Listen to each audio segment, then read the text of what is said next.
guys, welcome aboard flight number 1 of the Landing Lips podcast. My name is Charlie and I'm going to be your flight lead on today's flight. I am so excited to be sitting down to film my very first podcast episode. Welcome to Landing Lips. You guys have no idea how excited I am to be doing this with you guys. Just a little about me. My name is Charlie. I'm a 25-year-old flight attendant. I'm based in Boston, Massachusetts, but I'm from a very small town in Alabama, and I have a YouTube channel, which if you're listening to this in podcast form, thank you so much. I really appreciate it. But I also have it available on my YouTube channel in a video format as well. So either way, whether you're listening or watching on YouTube, thank you so much for just giving me this opportunity to connect with more people in a different way. So yeah, welcome to my podcast. I do want to say that my podcast is going to be a little different from my YouTube channel. My YouTube channel is about me, but I feel like this podcast is going to be for us. I'm going to be reading stories from online that you guys have sent in. We're going to be talking back and forth. I actually have a couple of people watching live that I sent a live link to because I just love you guys. And I really wanted some of my core subscribers to be able to watch this live and to give me feedback and tell me what you guys think. So whether you're listening to this or watching online, please don't forget to like if you're watching on YouTube, give me 5 stars if you're listening on Apple Podcasts, Spotify, wherever you get your podcasts from. Just thank you so much. Be sure to give me good feedback. If you do not want to give me 5 stars, here's what I need you to do. I need you to email me at landinglipspod@gmail.com. Tell me why you don't want to give me 5 stars. Give me time to fix it, and then I want you to go back and give me those 5 stars anyways, because this is my very first podcast episode and I am very nervous, but I would love to make this even better for you guys. Okay, so Landing Lips podcast. This podcast is going to consist of 4 different segments that I cannot wait to get into with you guys. Number 1 is going to be our pre-flight check-in. Number 2 is going to be our galley gossip segment. Then we're going to have our taking flight topic. And then we're going to do a very quick flight attendant tip of the day. I am so excited, you guys. Let's get started. So my pre-flight check-in. Every good flight attendant knows as soon as you start, you do your pre-flight checks. You check the plane, you make sure everything where it needs to be. You see all the good things and bad things from the last flight, and you just check the safety and security of the aircraft. And that's what my pre-flight check-in is going to be. It's going to be any updates of my life, letting you guys know what's going on. And this is also going to feature a high-low, which was an idea that I got from my friend Morgan. Just giving y'all a little high and low of the last trip I worked. So this is just a little intro to welcome you guys back. So my pre-flight check-in for this week. I just got off the best trip ever. Honestly, I just got back from Rome. It was beautiful. It was my second time there. I had an amazing crew. Any other updates in my life? I'm dating again. We can talk about that in a future video. We're just now getting to know each other on this forum. So we can go into that in a different podcast. Y'all don't want to hear about my pathetic dating life, I'm sure. And honestly, mentally, I've just been doing really good. Settled into my apartment here in Dallas. I'm making friends, I'm going out, I'm having fun, and I'm honestly back to loving being a flight attendant again, which is good because I've had some struggles over the last couple of months. So my high-low. My high?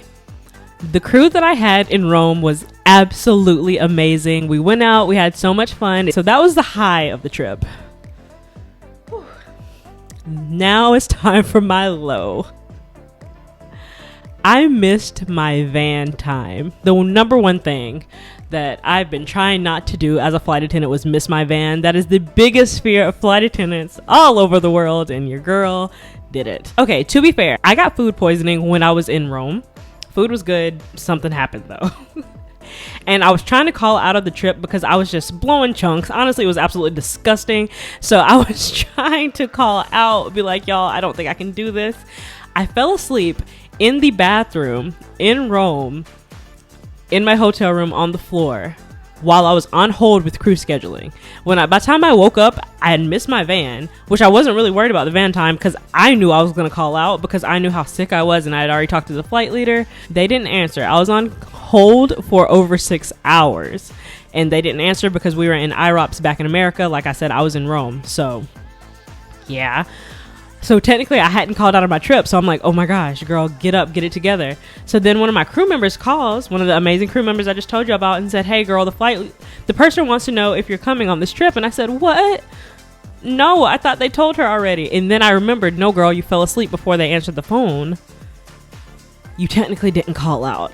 So I'm like, I'll make it to the airport.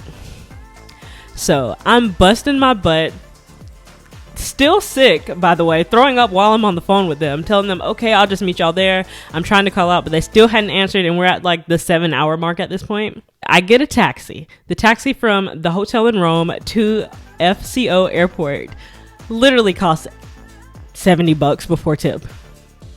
Oh my gosh. I get to the airport and nothing's in English. No one's willing to help me. I'm in uniform, so I can't go through regular security, or it's still going to take me like 3 hours because it's an international flight. And time's ticking down, and I'm just so nervous, you guys. I'm so scared because the taxi can't take me to where all the other flight crews go, into the special entrance. So I meet this redcoat for my airline. This person, this like special gate agent is what I'll just describe her as, and she speaks English, thank God, because none of the signs were in English, and she was able to take me through some weird security, and I made it onto the flight. Oh, luckily they had minimum crew, so I didn't hold anything up, but I'm still waiting to hear back what my FSM is gonna say about that situation. I didn't get in trouble. He said he understands. I had the screenshot of me talking to the people I'm supposed to talk to when I'm supposed to call out, and I had the screenshot of me being on hold, and I told my purser. So I think my butt's covered, but I'm still kind of scared about that one. But that was my low of my trip. It was so scary when I found out I missed that van. Also, anytime you work an international trip, you're supposed to get a wake-up call. Now, I don't know if I just didn't hear it because I was blowing chunks or asleep in the bathroom floor, or they didn't give me one, but either way, I didn't wake up on time. Okay, that was our pre-flight check-in. That was our high-low. I hope you guys enjoyed that little story time because I'm getting anxiety just thinking about it. Next, we're going to get into our galley gossip segment. Ooh, you guys. One thing about Miss Charlie here is I love some tea, and aviation tea is the best tea. So, galley gossip. In this segment, we're going to talk about aviation tea, pop culture, TV, anything that flight attendants would talk about in the back galley. This is what we're going to discuss. Now, I asked you guys on my Instagram to send me some stories of what you would like to cover, and y'all sent me 3 that I thought were really good that I'm going to mention. Another thing I want to say, there's nothing going on pop culture TV-wise that I want to talk about because this is filmed in advance, and I know the tea's not going to be hot anymore. I wanted to talk about the Carly Russell case because I actually know her. She's from Alabama. She was a girl who said she was missing. She wasn't really missing. Google it. Actually, I'm sure you've heard of it by now. But since that's old news, we're going to talk about these 3 aviation stories that you guys sent in. One thing I'm going to say is I'm not saying any airline's name in this segment, but I'm going to use little nicknames that I see online, and I'm sure y'all going to know exactly which airlines I'm talking about. Okay, the first story that was sent in, and if you want to send some stories in the future, just message me on my flight attendant Instagram, Charlie Takes Flight, or send me an email, landinglipspod@gmail.com. It'll be in the show notes. It'll be in the description box if you're watching this on YouTube. Headline number 1. Comedian asks Love airline pilot if he's drunk. So I'm going to try to summarize this story. A passenger comes on board. This passenger happens to be a comedian. The only reason why we even know about this story is because he posted it on his TikTok. So I guess he thought that it was still funny, or he wanted clout from it. I'm not really sure. Long story short, passenger asks, "Are you the pilot of this flight?" The captain says yes. And then the passenger asks, "Have you been drinking or anything?" The captain says, "That is the stupidest effing thing you could say." The passenger says, "I'm just joking around." So they go back and forth. "I'm not joking. It's a joke. Calm down, blah, blah, blah." And the captain literally says, "I can kick you off right now." The passenger's still trying to let him know this is a joke. The captain says, "You don't do that. I do this for a living. I don't go to your work and start crap with you," basically. Now, the passenger says at the end, and this is all the passenger's account, very one-sided story, "I'm sorry I offended you. I understand." Now, at first, I thought, okay, Captain, you're going a little hard. It was just a joke. Haha. They make dumb jokes at us all the time. And then I thought about it. This is how rumors start. You can't ask if the pilot is drunk, because what if another passenger only heard you ask that, didn't hear the rest of the conversation, or either they understand that it was a joke, and by the time they tell the story to the person sitting next to them on the plane, they say, "That passenger just asked if the pilot was drunk." That person might not take it as, haha, he just asked him that as a joke. They may take it as, why would he ask that? Did he smell beer on his breath? Did he smell alcohol on his breath? What is it? Like, he has to have, is he slurring his speech? Like, there must be a reason for why he asked that. So After I started thinking about it that way, I was like, okay, this is a serious problem. You can't ask the captain that because you don't want anyone on the aircraft misunderstanding the situation. And that is that person's livelihood. And that is very serious in aviation, especially for the people flying the plane at 30,000 feet in the air to not be intoxicated. So for him to say that to the pilot is a big no-no. So that's story number one. I guess he thought he ate with that one. I don't know why he ended up putting that on TikTok, but like I said, he's a comedian. I looked this dude up. Let me tell you, asking the pilot if he was drunk was not the only unfunny thing this dude has online. So, comedian, big air quotes on that one. Story number two, Schmelta Airlines. Tire blows and burst into flames. New York Post, y'all went in with that. Burst into flames sounds a bit much.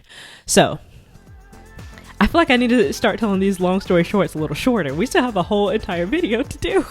A Boeing 757, of course it was carrying 190 passengers from Richmond, Virginia to Atlanta, Georgia, when emergency crews were dispatched to the aircraft because of a blown tire.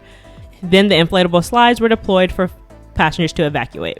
So, I've seen multiple videos of people making TikToks of this, and I will say, and I'm not biased, but I will say, them flight attendants did that. I'm sure the ground crew did that. I'm sure the pilots did that. I just want to say, outside looking in, them flight attendants did that. First off, I don't know why y'all are recording at a time like this. This person literally recorded themselves going down the slide. But what he also recorded was them flight attendants saying them commands, honey. This is what we're trained for. Y'all think we just look cute and pass out cookies? No ma'am, no ham. This is what we're trained for. Those flight attendants were saying those commands. I heard one girl say, "Excuse me, is that your carry-on bag?" And he said, "Yes." She said, "Let me help you with it." She grabbed that bag and chunked it in the other direction, which is exactly what I would do, because when we tell you to leave everything, come this way, leave everything, jump and slide, we need to do those three things that we just said. When you have a big bag that you're probably blocking other people's way, you might bust my slide. And then what? Everybody else can't get off the aircraft because you wanted to bring your bag with you? That's ridiculous. So those flight attendants did such a good job getting everybody to the ground. Now, there's another video, TikTok. I'm going to link all of them in the show notes and in the video description. That was saying this whole thing has been a wreck. They were already delayed. I'm gonna be honest, I didn't look too far into that because, I mean, it's over now and y'all made it safely to the ground. So that's what's up. But one of the girls said the flight attendant, they told us to leave all of our stuff. They were rushing us out. Honestly, it sounds like they were doing their jobs. And looking at it, there were people helping at the bottom of the slides. The lady in the video also said, come here. They said, get away from the aircraft, which in the commands, you say, you help at the bottom, you get people away. It sounds like everybody did their job perfectly. Now, it really does suck because I'm sure since they were landing in Atlanta, there were lots of connections.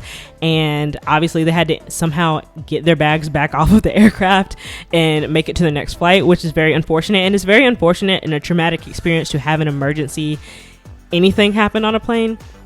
But I'm glad everyone turned out okay. There was only one person, they said they had minor injuries. Okay, you guys, sorry about that. I had some technical difficulties. I had to listen back to the audio because it cut out because my laptop was like, girl, you doing a lot right now.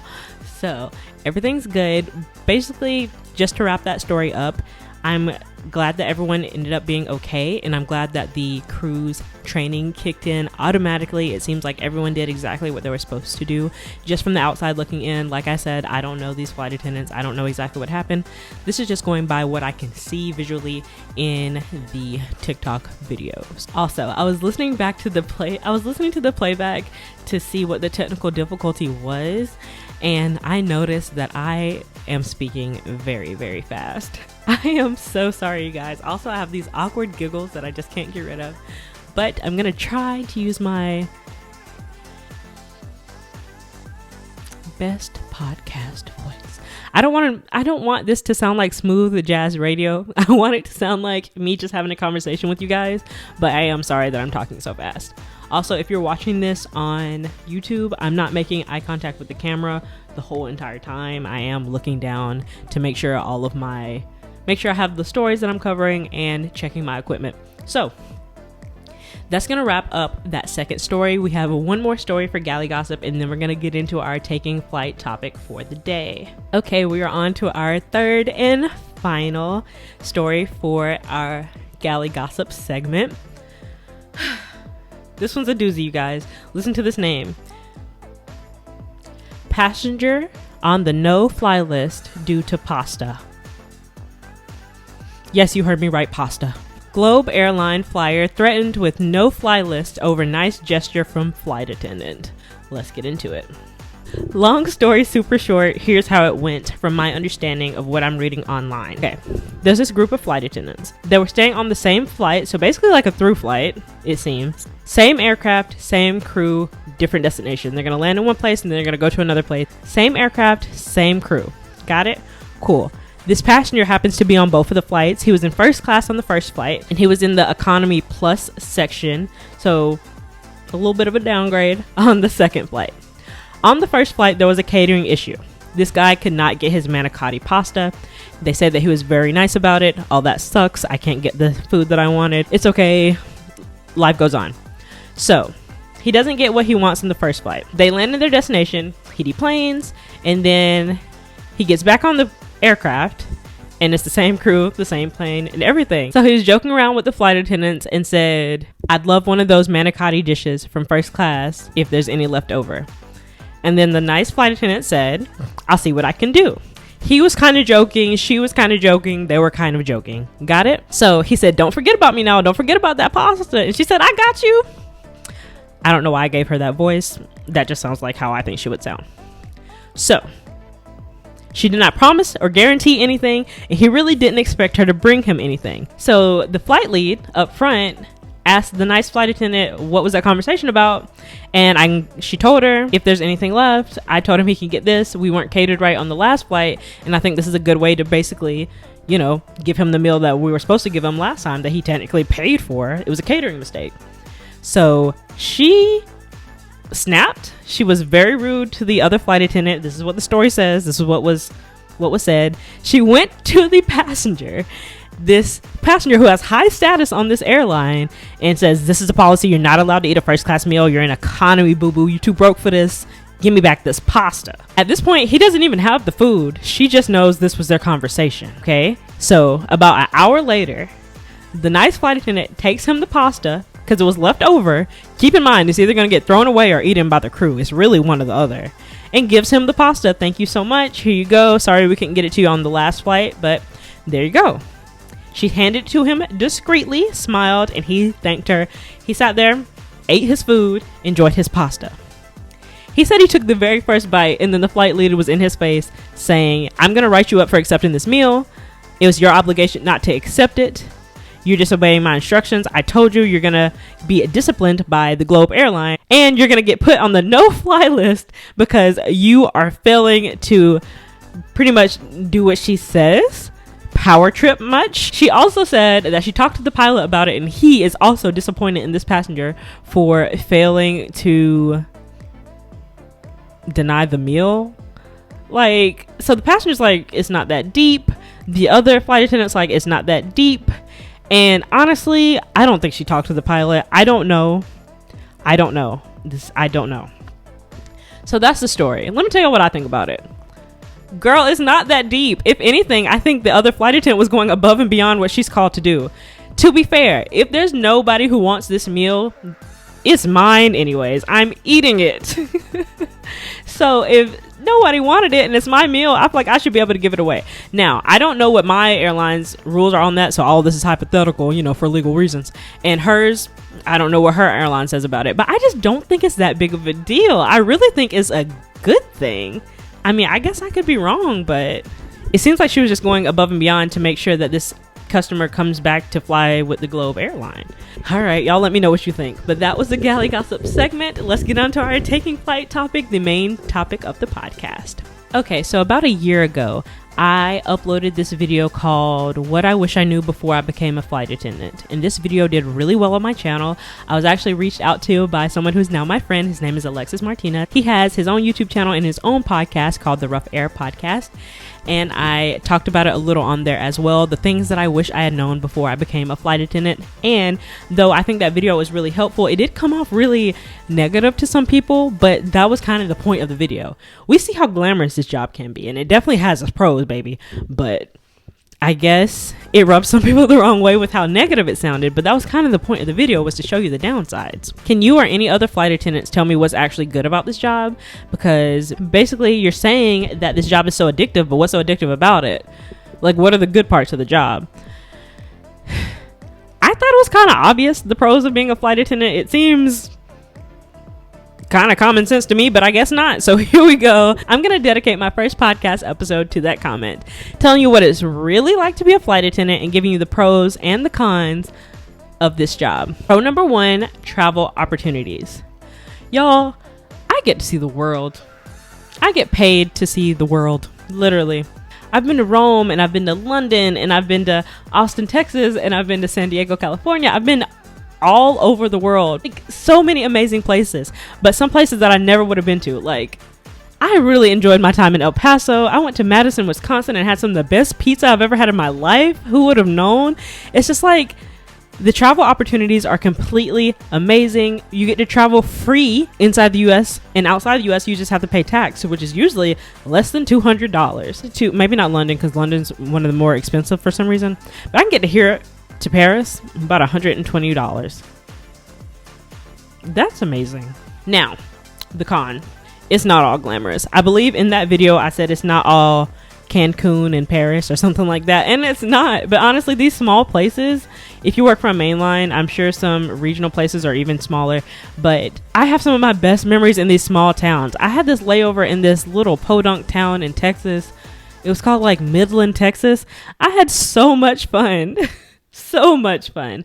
And that's because of number 2, which is the coworkers. Pro number 2, meeting new coworkers. I meet new people every day. Some of them I think I'm going to be friends with for life and we never talk again, but I get to meet new people every day, and it's so exciting to have new coworkers that you work with. They're usually like-minded people. We'll go out and we'll have fun, whether they like to drink, whether they don't. It's just a good time to have someone that you can complain to, someone that you can they just get it when you're working with people who obviously have this job too. And I think that's one of the things I really, really love about this job, is that I have so many amazing coworkers, you guys. I have some coworkers who are on my no-fly list. Some people who I would never want to see again. Like, I have some sucky coworkers sometimes. I can be a sucky coworker sometimes. Sometimes I be in the mood to not be friendly. Not that I'm being mean, I just don't want to be friendly. Which, like, if I am dealing with something mentally and I only have like this much in my social battery, all of that is going into my passengers.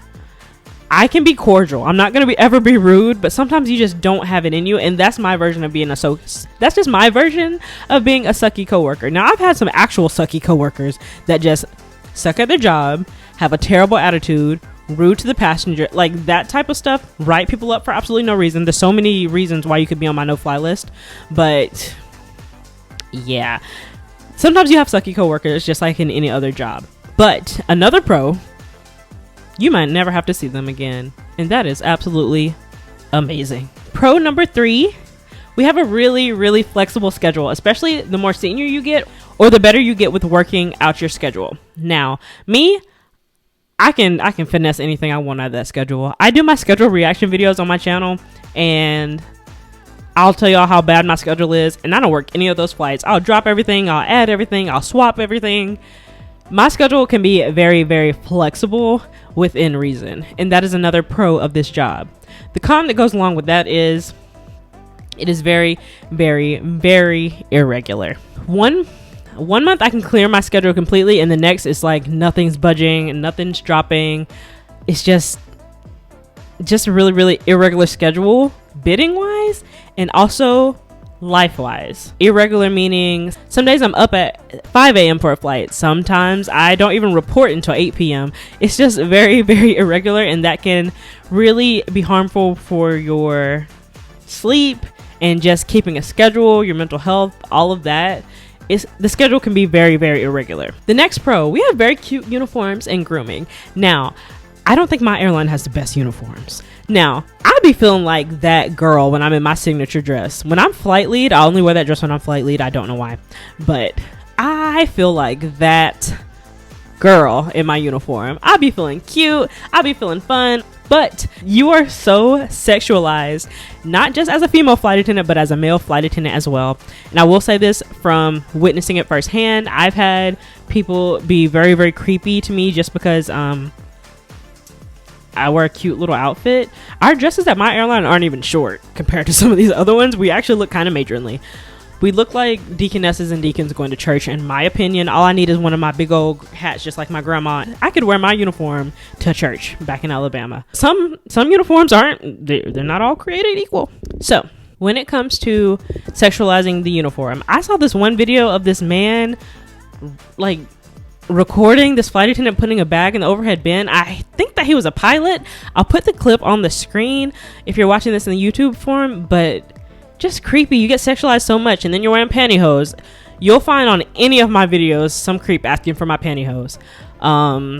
You wearing heels. Passengers ask me all the time, why are y'all required to wear heels? And I always say sexism, because in my opinion, that's the reason. It's a very sexualized profession. Cute uniforms though.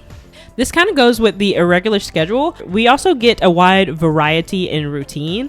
I'm not one of those people who can do the same thing over and over and over again and feel fulfilled in my job. Like if I was to ever work in a factory or something, I would probably unalive myself. I just can't do the same monotonous thing over and over again. Just like when I was in nursing, working in the emergency department was good for me because I was doing new things. You never knew what was going to come in. It's a lot of different stuff. It's not the same old, oh, you're having kidney problems.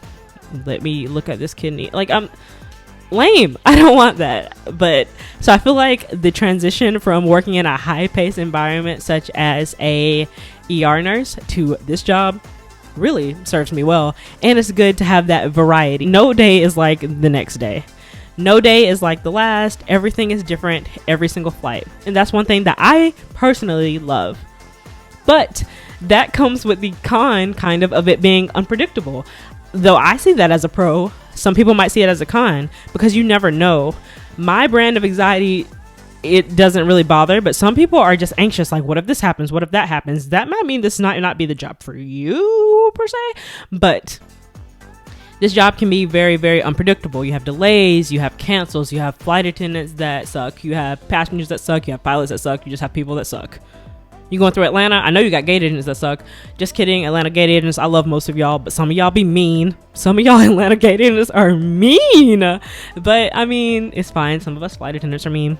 So yeah, the job can be very, very, very unpredictable. Pro, you get to meet new passengers. Con, some of the passengers suck. So there's this recent story that I should have put in Galley gossip going around where I think flight attendant got choked out or something crazy. I'll link it below because I clearly haven't done my research on it, so I don't want to speak on anything I don't know about for sure.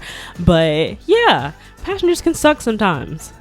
I love my passengers until they give me a reason not to love them. I am not that bitter flight attendant. I'm a very happy, bubbly person.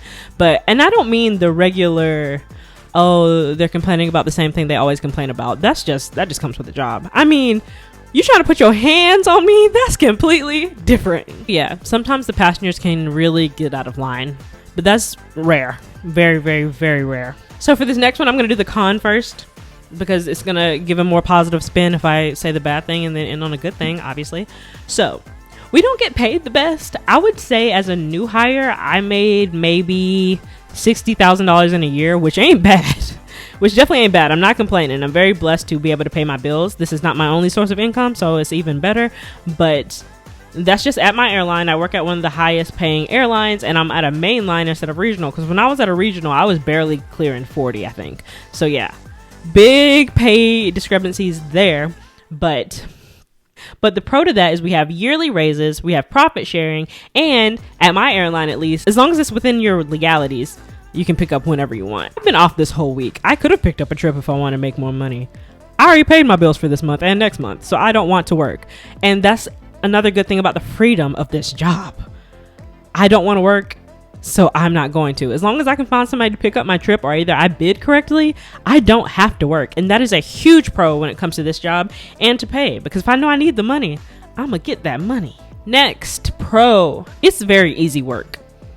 Like, grand scheme of things, looking at this job description, very, very easy work. We literally throw cookies at people and give them Diet Coke. Like, it really can't get much easier than that. I'm here in Dallas, Texas. If someone told me that if I just gave cookies to people for 3 hours, I could spend 24 hours in San Diego, California, paid, I would do it, wouldn't you? Like, it's easy work, you guys. Now, that's just the general gist of it. The con is it can be very taxing on your body throwing cookies at people and Diet Coke. I have back pain, I have neck pain, I have shoulder pain. I also had a large chest, so I mean, we can blame some of it on that. But the other parts of it is because this job, I'm pushing the cart, I'm hunched over like the hunchback of Notre Dame. I'm like sitting in these jump seats, I'm sitting up, I'm laying down, my head's up, my head's down. I'm not talking in the microphone, sorry guys if you're listening to this on podcast. My body's just falling apart. I'm wearing heels, I'm wearing flats, I'm sleeping in uncomfortable beds. It's very taxing on your body, putting bags up, putting bags down. Your personal bags, do not touch passenger bags. I just don't do it. Unless you're some helpless old lady, maybe even a helpless old man. I don't discriminate. I'm not helping you with your bag. If I don't see a physical injury on you, and if you're not a UM, and you're not super old, I'm not lifting your bag.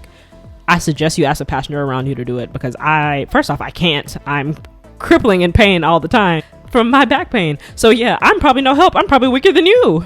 So yes, it's very physically taxing. Also, you have things like jet lag. Some people have altitude sickness, things like that. Really look into the harm that this job can do in your body. Hearing loss is big.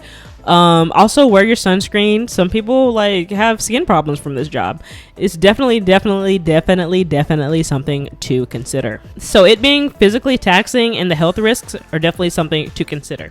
And the last one I'll say, because I think this is the one that really hit home with a lot of people. Though the pro, I have lots of free time. Like I said, I can pick up when I want. I can drop off if I want. I can spend all the time in the hotel just laying down and playing Sims if I want, watching TV, watching Netflix, going out to the beach, doing things. I have lots of free time at my job.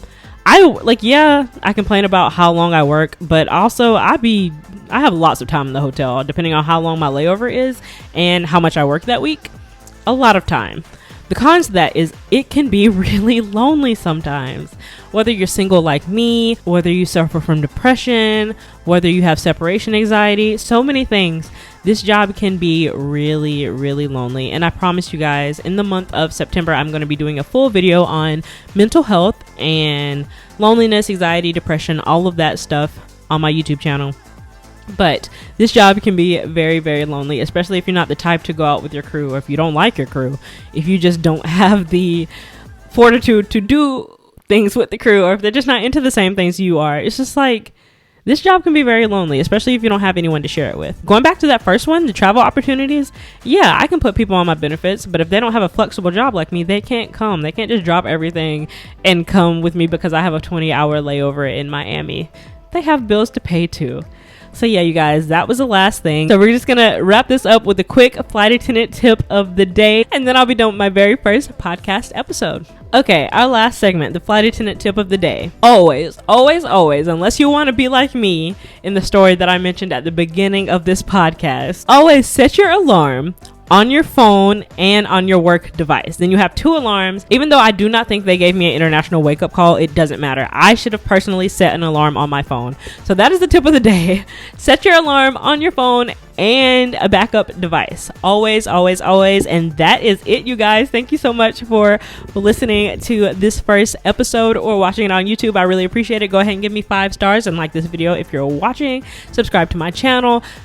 Follow me on Apple Podcasts, Spotify, Google Podcasts, wherever you listen to your podcast. Please share this around with your flight attendant friends, and I'll talk to you guys soon. Bye.